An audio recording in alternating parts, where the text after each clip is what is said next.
യേശുവിൽ ഏറ്റവും പ്രിയപ്പെട്ടവരെ, നല്ലൊരു ദിവസം, നല്ലൊരു ഞായറാഴ്ച ദിവസം പ്രാർത്ഥനയോടെ നിങ്ങൾക്ക് ആശംസിക്കുന്നു. ഒരുപാട് പേർ ഈ വചനം കേൾക്കുന്നതിനെ ഓർത്ത് ദൈവത്തോട് നന്ദി. നിങ്ങൾക്ക് വേണ്ടി പ്രാർത്ഥിക്കുന്നു. ഈ വചനം നിങ്ങളിലൂടെ അനേകർ കേൾക്കാനിടയാകുന്നുണ്ട്. ദൈവത്തിന് നമുക്ക് നന്ദി പറയാം. കർത്താവായ യേശുവേ, ഈ നാളുകൾ വരെ അങ്ങയുടെ വചനം കേട്ട് പ്രാർത്ഥിക്കുന്ന ഓരോ വ്യക്തികളെയും, പ്രാർത്ഥനയിലൊപ്പം നിന്ന ഓരോ വ്യക്തികളെയും, വചനം കേൾക്കുന്നവരെയും, അത് അനേകരിലേക്ക് എത്തിച്ചു കൊടുത്ത ഓരോ പ്രിയപ്പെട്ടവരെയും, ഓരോ കുടുംബങ്ങളെയും ഏറെ സ്നേഹത്തോടെ സർവശക്തനായ ദൈവത്തിൻ്റെ തൃക്കരങ്ങളിൽ ഏൽപ്പിച്ചു കൊടുത്ത് അവരെല്ലാവരെയും അനുഗ്രഹിച്ച് പ്രാർത്ഥിക്കുന്നു. ദൈവം ഓരോരുത്തരെയും ഓരോ വചനങ്ങളിലൂടെ അനുഗ്രഹിക്കണമേ. ദൈവത്തിൻ്റെ കൃപയും ദൈവത്തിൻ്റെ കാരുണ്യവും ഈ കേൾക്കുന്ന ഓരോ കുടുംബങ്ങൾക്കും ഓരോ വ്യക്തികൾക്കും അങ്ങ് കൊടുക്കുവാൻ, അതും സമൃദ്ധമായി കൊടുക്കുവാൻ ഇടയാക്കണമേ എന്ന് ഞങ്ങൾ പ്രാർത്ഥിക്കുന്നു. സമൃദ്ധിയായി ദൈവത്തിൻ്റെ കൃപയും അനുഗ്രഹവും നിങ്ങളിൽ ഉണ്ടാകട്ടെ, നിങ്ങളിൽ സംഭവിക്കട്ടെ. പ്രിയപ്പെട്ടവരെ, നമ്മൾ പ്രാർത്ഥിക്കുമ്പോൾ ഈ ആലയത്തിൽ പ്രാർത്ഥിക്കുന്ന ഒരു പ്രധാനപ്പെട്ട പ്രാർത്ഥനയാണ് ശിരസിൽ കരങ്ങൾ വച്ചുള്ള പ്രാർത്ഥന. ശിരസിൽ കരങ്ങൾ വച്ച് പ്രാർത്ഥിക്കുന്നത് ദൈവത്തിൻ്റെ കരുണയിൽ അവരെ ഏൽപ്പിക്കുന്നു, ദൈവത്തിൻ്റെ സംരക്ഷണയിൽ അവരെ ഏൽപ്പിക്കുന്ന പ്രാർത്ഥനയാണത്. എന്താണ് ഈ ശിരസിൽ കരങ്ങൾ വെച്ച് പ്രാർത്ഥിക്കുന്ന പ്രാർത്ഥനയുടെ പ്രത്യേകത? മനസ്സറിഞ്ഞാണ് ഒരു മനുഷ്യൻ്റെ തലയിൽ, ശിരസിൽ മനസ്സറിഞ്ഞ് ദൈവനാമത്തിൽ കരങ്ങൾ വെച്ച് പ്രാർത്ഥിക്കുന്നത്. അതിലൂടെ ലഭിക്കുന്നത്, അതിലൂടെ ഉദ്ദേശിക്കുന്നത് ആ വ്യക്തി നഷ്ടപ്പെട്ടു പോകാതിരിക്കാൻ, ആ വ്യക്തി ജീവിതത്തിൽ തകർന്നു പോകാതിരിക്കാൻ, ഒരിക്കലും പരാജയപ്പെട്ടു പോകാതിരിക്കാൻ ദൈവത്തിൻ്റെ കരങ്ങളിൽ ഏൽപ്പിച്ചു കൊടുക്കുന്ന പ്രാർത്ഥനയാണ് ഈ ശിരസിൽ കരങ്ങൾ വച്ചുള്ള പ്രാർത്ഥന. അവർ ദൈവിക സംരക്ഷണത്തിലാവുകയാണ്. ഇന്നത്തെ വചനത്തിലൂടെ നിങ്ങൾക്ക് വേണ്ടിയും പ്രാർത്ഥിക്കുന്നു. ഇന്ന് പ്രതീക്ഷയോടെ ഈ വചനം നമുക്ക് കേൾക്കാം. ഈ വചനം കേൾക്കുന്ന എന്നിൽ, വചനം കേൾക്കുന്ന നമ്മളിൽ സ്നേഹവും ക്ഷമയും വർദ്ധിക്കണമേ. സ്നേഹവും ക്ഷമയും വർദ്ധിക്കട്ടെ. സ്നേഹവും ക്ഷമയും വർദ്ധിക്കണം. എന്തിനെന്നറിയാമോ? സ്നേഹം ഉണ്ട് എന്ന് പറഞ്ഞിട്ട് കാര്യമില്ല. പ്രകടിപ്പിക്കേണ്ടവരോട് അത് പ്രകടിപ്പിക്കുക തന്നെ വേണം. നിങ്ങളുടെ ജീവിതത്തിൽ ഏറ്റവും ചേർന്ന് നിൽക്കുന്ന ആളുകൾ, ജീവിത പങ്കാളി, മക്കൾ, മാതാപിതാക്കൾ, അയൽവാസികൾ, പ്രിയപ്പെട്ടവർ, നിങ്ങൾക്ക് ദൈവം തന്ന ചില ആളുകളുണ്ട്. അവരോട് സ്നേഹമുണ്ട് എന്ന് പുസ്തകം എഴുതിയിട്ട് കാര്യമില്ല. അവർക്ക് വേണ്ടത് നിങ്ങൾ എഴുതിയ സ്നേഹത്തിൻ്റെ പുസ്തകമല്ല. അവർക്ക് വേണ്ടത് നിങ്ങളുടെ സ്നേഹത്തോടെയുള്ള വാക്കുകളും പെരുമാറ്റങ്ങളും പ്രവൃത്തികളുമാണ്. സ്നേഹം പ്രകടിപ്പിക്കണം. ചിലരുടെയെങ്കിലും ജീവിതം വളരെ നിരാശയിലും സങ്കടത്തിലൊക്കെ ആകാൻ കാരണം, അവർ പറയുന്ന റീസൺ കാരണം, ഈ വ്യക്തിക്ക് സ്നേഹമുണ്ട്, ശരിയായിരിക്കും, പക്ഷേ ഈ വ്യക്തിക്ക് ഒരു അല്പം പോലും അത് പ്രകടിപ്പിക്കാൻ അറിയില്ല. സ്നേഹം പ്രകടിപ്പിച്ചില്ലെങ്കിൽ അത് പരാജയമാണ്. നമുക്കിന്ന് ഈ വചനം കേൾക്കണം. യെശയ്യാ പ്രവാചകൻ്റെ പുസ്തകം 32-ാം അധ്യായം 14-15 വാക്യങ്ങൾ.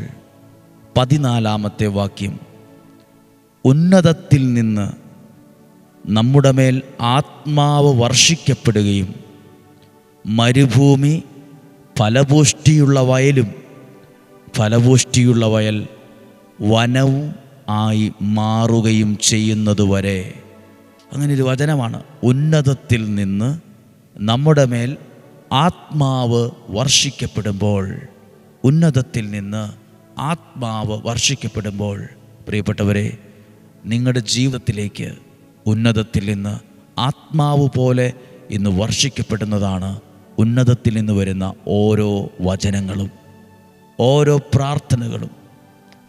അത് നിങ്ങളുടെ ജീവിതത്തിലേക്ക് ദൈവം ഒരുക്കുന്ന ചില അവസരങ്ങളാണ്. ഉന്നതത്തിൽ നിന്ന് ആത്മാവ് വർഷിക്കപ്പെടുമ്പോൾ മരുഭൂമിയായി കിടന്നതിന് എന്നാ സംഭവിക്കും? മരുഭൂമി ഫലപുഷ്ടിയുള്ള വയലായി മാറും. ചിന്തിക്കാൻ പോലും പറ്റില്ല. മരുഭൂമി എന്താണെന്ന് ഒരുപാട് പേർക്കറിയാം. ഇല്ലെങ്കിൽ എങ്ങനെയൊക്കെ അതിനെക്കുറിച്ചൊരറിവ് നിങ്ങൾക്കുണ്ടാവും. ഒരു മരമോ ഒന്നുമില്ലാതെ മണൽ മാത്രം ഇങ്ങനെ കണ്ണെത്താ ദൂരത്ത് ഉള്ള സ്ഥലമാണ് മണലാരണ്യം. ദുബായ് പോലുള്ള സ്ഥലങ്ങളിൽ ഒക്കെ ചെല്ലുമ്പോൾ, അല്ലെങ്കിൽ യൂട്യൂബിലെങ്കിലോ എവിടെയെങ്കിലുമൊക്കെ ശ്രദ്ധിച്ചിട്ടുണ്ടാകും. അതെങ്ങനെ വയലായി മാറും? അതെങ്ങനെ വയലായി മാറും? അതെങ്ങനെ, അതും ഫലപുഷ്ടിയുള്ള വയലായി മാറുമെന്ന്.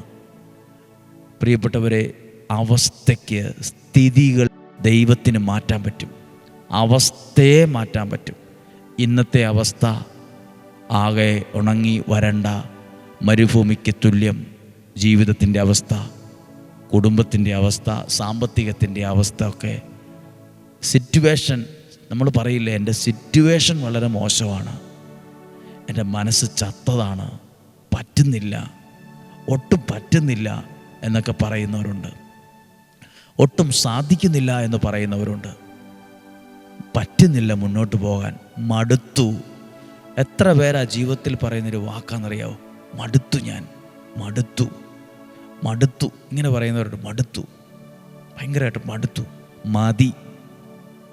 ഈ മരുഭൂമി അനുഭവത്തിൽ എന്ന് പറയുന്ന വാക്കുകളാണ്. മടുത്തു, എനിക്ക് ഈ വ്യക്തിയോട് കൂടെ ജീവിച്ച് മടുത്തു, ഈ വീട്ടിൽ ജീവിച്ച് മടുത്തു, ഇങ്ങനെ സഹിച്ച് മടുത്തു, ഇങ്ങനെ ഒറ്റപ്പെട്ട് മടുത്തു, മടുത്തു ഈ ജീവിതം.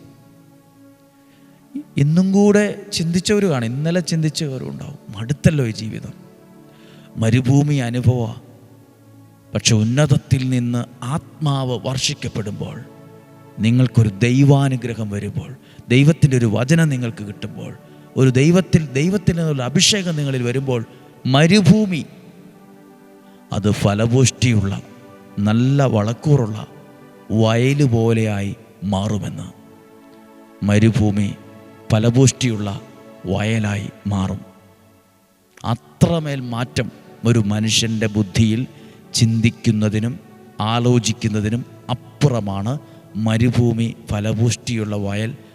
ഫലപുഷ്ടിയുള്ള വയൽ വനമായി മാറും. വയലെങ്ങനെയാണ് വനമായി മാറുക?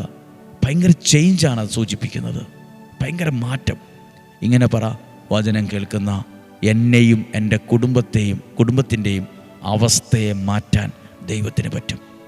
എൻ്റെയും എൻ്റെ കുടുംബത്തിൻ്റെയും സ്ഥിതി മാറ്റാൻ, സിറ്റുവേഷൻ മാറ്റാൻ, ഇന്നത്തെ ആ മരുഭൂമി അനുഭവത്തിൽ നിന്നൊരു മാറ്റം കൊണ്ടുവരാൻ ദൈവത്തിന് സാധ്യമാണ്. അവസ്ഥയ്ക്ക് മാറ്റം വരും. ഇന്ന് ഞായറാഴ്ച ദിവസമല്ലേ? ഇന്നത്തെ പ്രാർത്ഥനയിലെല്ലാം ഓർത്തേ, പ്രാർത്ഥിക്കുന്ന നിങ്ങളോട്, വചനം കേൾക്കുന്ന നിങ്ങളോട് ഉള്ളിൻ്റെ ഉള്ളിൽ നിന്ന് പറയട്ടെ, അവസ്ഥയ്ക്ക് മാറ്റം വരും.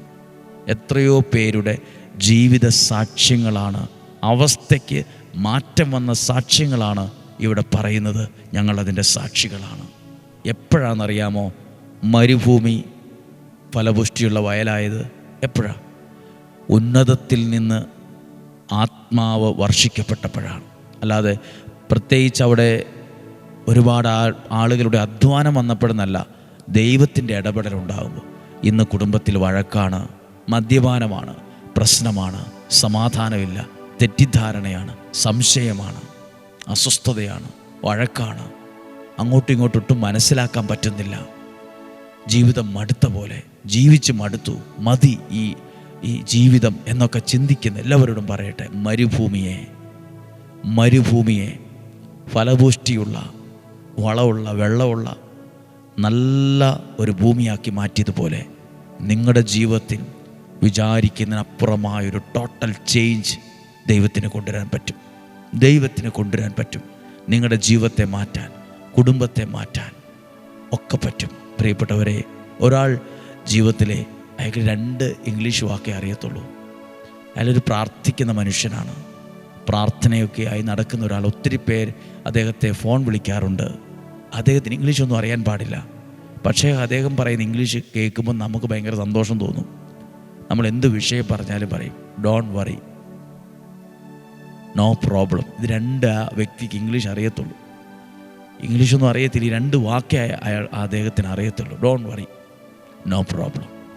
ഈ 2 വാക്കും ഒരു പ്രശ്നത്തിൽ നിന്ന് അദ്ദേഹത്തിൻ്റെ നാവിലൂടെ കേൾക്കുമ്പോൾ ഭയങ്കര സന്തോഷമാണ്.